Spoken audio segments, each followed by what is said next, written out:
নাতনিজনী পাব লাগে ইমানটো মই জানো ক'ত ক'ব হয় আপুনি আপোনাৰ নাতিনীজনী কিমান বয়সৰ 13 বছৰ এনেকৈ হ'ব বেছি নহয় দেখিবলৈ ধুনীয়া আকৌ নাছে বগা মগা ধুনীয়া তাহলে ওখটো বহুত হৈ গ'ল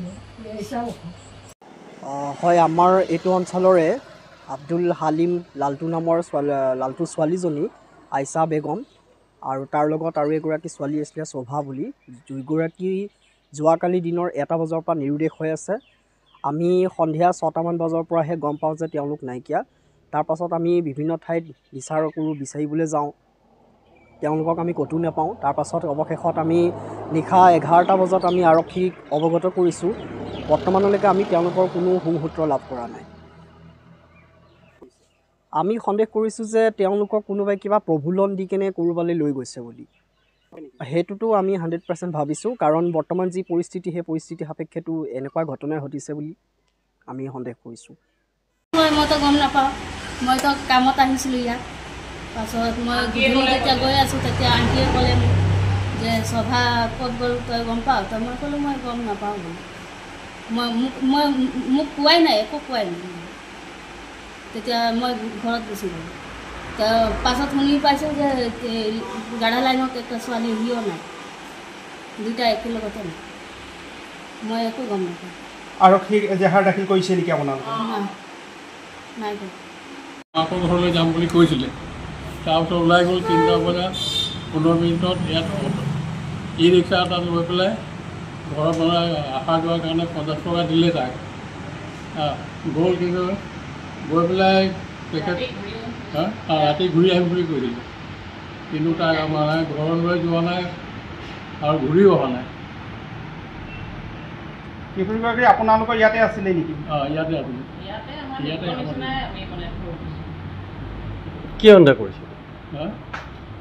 এতিয়ালৈকে অহা নাই আমি খবৰা খবৰি কৰিলোঁ ঘৰতো যোৱা নাই ইয়াত এই চেলিমৰ তাত গৈছিলোঁ বাৰু চেলিমৰ তাত গৈছিলে গৈ তাত আমি কিবা এটা দি পঠিয়াইছিলোঁ সেইটো দিলে দি পেলাই তাৰপাছত আৰু তাকে ঘৰলৈ অহা নাই ৰাতি চেলিমৰ তাতো খবৰ কৰিলোঁ মাকৰ ঘৰতো খবৰ কৰিলোঁ তাৰপিছত সিহঁতৰ ৰিলেশ্যনৰ যিবিলাক আছে সিহঁতৰ ঘৰতো খবৰ কৰিলোঁ অহা নাই চেলিমে বোধ এই থানাত মানে খবৰ দিলে এতিয়া অহা নাই বুলি হয় মাঘিটাত এই ঘটনাটোৱেই প্ৰথম নহয় ইয়াৰ পূৰ্বেও এবাৰগৰাকীও যুৱতী মহিলা মাঘিটাৰ পৰা নিৰুদ্দেশ হৈছে কালিও দুগৰাকীকৈ কিশোৰী নিৰুদ্দেশ হৈছে কি সন্দেহ কৰিছে কি হ'ব পাৰে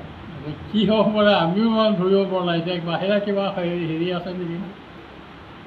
প্ৰলোভন দি পেলাই লৈ গৈছে নেকি সেয়ে আমাৰ সন্দেহ ছোৱালীজনী মানে আইছা নামৰ ছোৱালীজনী 3টামান বজাত তাই ওলাই গৈছে আৰু মমতা চাচাৰ ঘৰত কাম কৰা ছোৱালী তাইৰ নাম সভা তাইৰ লগত গ'ল ক'ত গ'ল এতিয়ালৈকে আমি গধূলিলৈকে ভাবিলোঁ যে আৰু এজনৰ ঘৰত সি গধূলি পঢ়িবলৈ যায় তাইৰ নাম চোহানীৰ ওচৰত গধূলি পঢ়িবলৈ যায় এতিয়া ভাবিছিলোঁ গধূলিলৈকে চোহানী ঘৰৰ পৰা পঢ়ি ওলাই আহিব ওলাই অহা নাইকিয়া মগৰিবৰ সময়ত মগৰি পাৰ হৈ গ'ল মানে গধূলি একদম নিশা পাৰ হৈ গ'ল 7টামান বাজিব হ'ল সেয়ালৈকে অহা নাই তেতিয়া সোধ পোছ যেতিয়া সিহঁতৰ ঘৰত কৰিলোঁ তাৰপৰা হামলোকা ঘৰ আমি নিয়ে আহা তো এতিয়া ক'ত গ'ল তেতিয়াৰ পৰা আমি তাহাঁতৰ এইটো ঘৰতো খবৰ কৰিলোঁ মমতা চাচা ঘৰতো খবৰ কৰিলোঁ বুলি কৈছে আমাৰজনীও নাই তাৰপৰা দুজনী এতিয়ালৈকে মানে খবৰে নাইকিয়া এজনীয়ে এতিয়া পাইছোঁ তাই ক'লে আমাৰ ঘৰত অহা নাইকিয়া পঢ়াৰ ক্ষেত্ৰত আৰু সভা আৰু আইছা এতিয়ালৈকে পোৱা নাই ৰাতি 10টাৰ পাছত আমি থানাত এজাহাৰ দিলে এতিয়ালৈকেতো খবৰ পোৱা নাই পোৱাৰ পিছতে গম পোৱা যাব আৰু এনেই আপোনালোকে কি সন্দেহ কৰিছে কি হ'ব পাৰে কোনো দুষ্ট চক্ৰ কবলত পৰিছে নেকি এতিয়া মানে তেনেকুৱা সৰু ছোৱালী হয় তেনেকৈ আমাৰ তাইৰ মোবাইলো তেনেকৈ নাছিলে গম নাপাইছোঁ তাৰ লগৰ ছোৱালী মোবাইল আছে আৰু তেওঁলোকে ক'লে যে সভাৰ মোবাইল আছে সভাৰ মোবাইল লৈ সি ঘূৰে অলপ কথা পাতে এতিয়া সন্দেহটো কাৰ ওপৰত কৰিম কেনেকৈ কৰিম কিবা এটাতো চিন্তা কৰিব লাগিব এইটোতো ল'ৰা আছে না কোনোবা কিবা হেৰি আছে সেইটো একো গম পোৱা নাই সভাক পালে চব গম পাব